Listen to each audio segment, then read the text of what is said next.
It was a surprisingly bad season for Maryland in 2024. The Terrapins were coming off an 8-5 season, their third straight winning season with 3 straight bowl victories.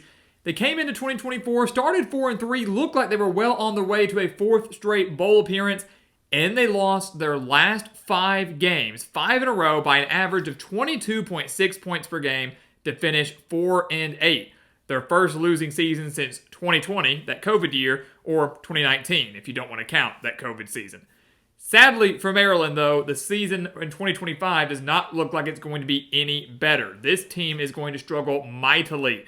Take a look at the offense first for the Terrapins. 6 starters are back, but who's their quarterback going to be? Their quarterback last year, Billy Edwards, headed out to Wisconsin, transferred within the conference to another team, so they're probably going to end up starting a freshman, Malik Washington, who has great size, great speed, probably going to end up being a perfect fit for Mike Locksley's offense, but obviously a very young quarterback going to probably go through a handful of growing pains. They're starting running back from last year, Roman Hemby, also transferred within the conference, went from Maryland to Indiana, so they're probably going to rely more on Nolan Ray, who had a little over 370 rushing yards last year. They lose their top 3 pass catchers, but do return Octavian Smith and do add Jaleel Farouk as well from Oklahoma.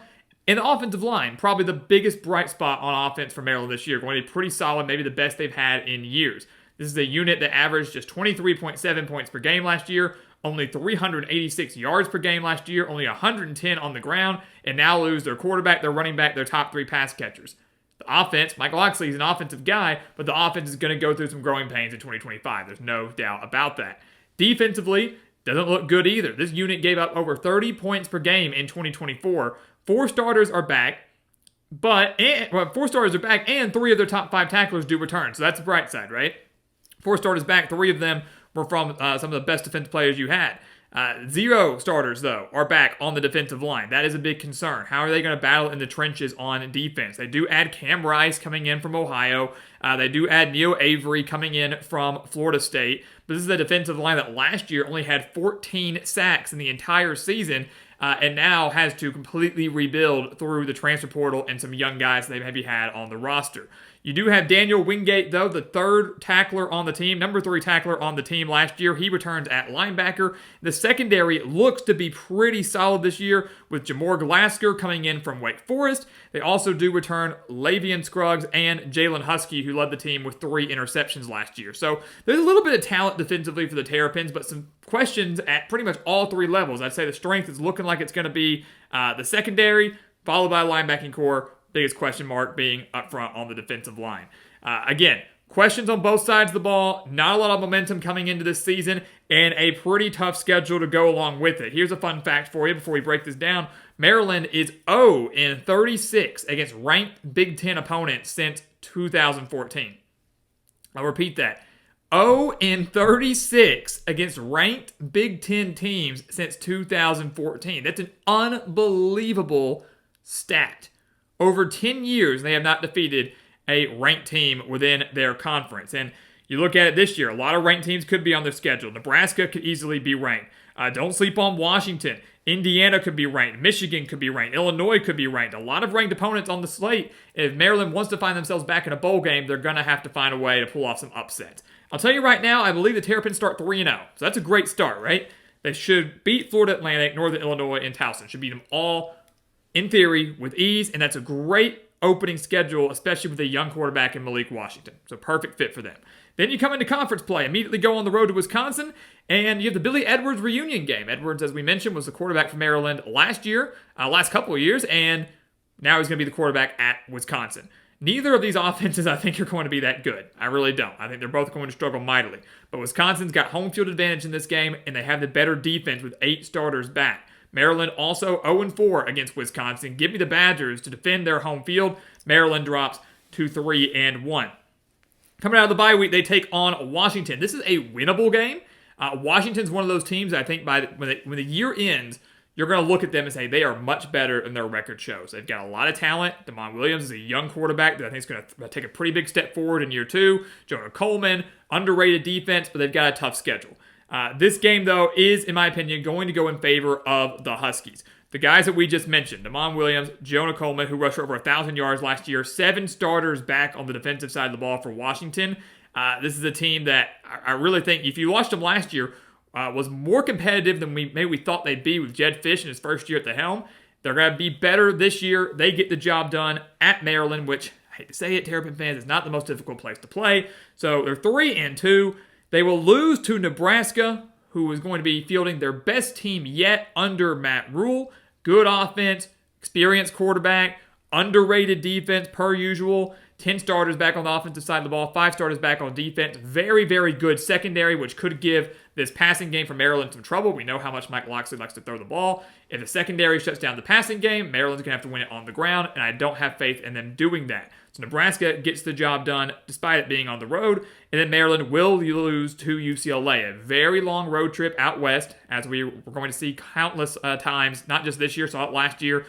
Teams in California playing in New Jersey, playing in Maryland, literally playing from coast to coast. Kind of ridiculous, but it's the world of college football that we're living in. You go out to UCLA, who has a very, very good and underrated defense. Very underrated defense, and now has competent quarterback play to go with it. UCLA started to peak a little bit towards the end of the season. I'm not saying they're going to be great this year, but I do believe they're going to be more competitive and should be able to defend their home field at the Rose Bowl against Maryland. So UCLA wins this game. The first meeting between Maryland and UCLA since 1955. Bruins get the best there. So after a 3-0 start, the Terrapins have dropped 4 straight games. Not ideal. Not ideal at all. 3-4, meaning they've got to win 3 games in the month of November if they want to go bowling. And look at how difficult that schedule is.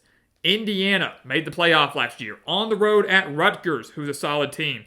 At Illinois, a true playoff contender. Michigan could be a playoff contender. And then Michigan State, who could struggle a little bit this year. Probably the most winnable game on the schedule in the month of November for Maryland. I'm here to tell you, unfortunately, Maryland loses all of those games. All of those games. Look, they're not beating Indiana. They lost to the Hoosiers by 14 points last year. They put 401 yards of offense on the Hoosiers, which was great. Indiana, though, had 510 yards of offense against his Maryland defense. A Maryland defense that could be worse now than they were last year. And Indiana, once again, retooling and rebuilding through the transfer portal. Loaded, once again, an elite contender. On the road at Rutgers, they lost to Scarlet Knights by 14 points last year. Their first loss against Rutgers since 2020. But this is now Rutgers' best team yet under Greg Schiano. Another team that I think will be better than their final record indicates, but a team that's going to be very competitive and a very tough out for whoever they play. In Piscataway, I just don't see Maryland getting the job done here. They lose to Scarlet Knights. They're absolutely going to lose to Illinois, who has one of the best secondaries in the entire country, 10 starters back on offense, experience at all 3 levels defensively, experience at quarterback, running back, offensive line. I don't think that game's going to be very close against the Fighting Illini. They take on Michigan. They're 1-11 all-time against Michigan. You could argue this is a trap game for the Wolverines. It's the week before Ohio State. Senior day for Maryland. You never know what could happen. Sometimes we see some crazy stuff. I don't believe it. Michigan's got a really good defense. I think Bryce Underwood gets better as the year goes on. Maryland simply not going to have an answer for him. In the finale at Michigan State, they lost last year. Think about this. They lost to the Spartans 27-24 last year as an 8.5-point home favorite. Maryland was at home, favored by nearly 10 points, and lost to a Michigan State team that wasn't all that great last year. The Spartans should improve this year. Maryland has not improved this year, and now the Terrapins have to go on the road to play them. It's going to be a win for Michigan State. Factor all that in, it's going to be a win. The Terrapins allowed 484 yards of offense to the Spartans last year. Again, they weren't that good. They could put up maybe more this year, especially at home. And with that, Maryland goes to 3-9, winless in Big Ten play. And I know a lot of fans will disagree with that. A lot of fans will be upset with that. But again, look at that schedule. There are not many winnable games there. 0-36 all time against ranked opponents. Well, they're going to face a lot, and I don't see them breaking that streak. You could argue Washington's winnable. You could argue UCLA is winnable. You could argue Michigan State is winnable. That's great. Bottom line is, if you want to make them 4-8, 5-7, good, but still, they're not going bowling. This is not a bowl team. This is a team that is way too young, too inexperienced. Mike Locksley, if he retains his job after this year, only winning 7 games in a span of 2 years is not good. If he retains his job going into 2026, I think can have them back in postseason contention. But this is a massive rebuilding year, which obviously is very unfortunate timing considering the very disappointing season they're coming off of. Rebuilding year for the Terrapins, 3-9, winless in conference play, hoping for better in 2026. So guys, as always, thank you so much for watching us here at the Gridiron Expert on YouTube. Make sure to continue to like, comment, subscribe, share our videos, and check out everything down in the description below. That includes our website, thegridironexpert.com, home to those expert picks, some of the best college football and NFL spread picks in the entire country. Do not miss out on those, and our weekly newsletters. Do not miss out on those either. Tons of exclusive content all year long coming your way right from thegridironexpert.com. And once again, guys, as always, thank you so much for watching, and we'll see you next time right here on the Gridiron Expert. Yeah.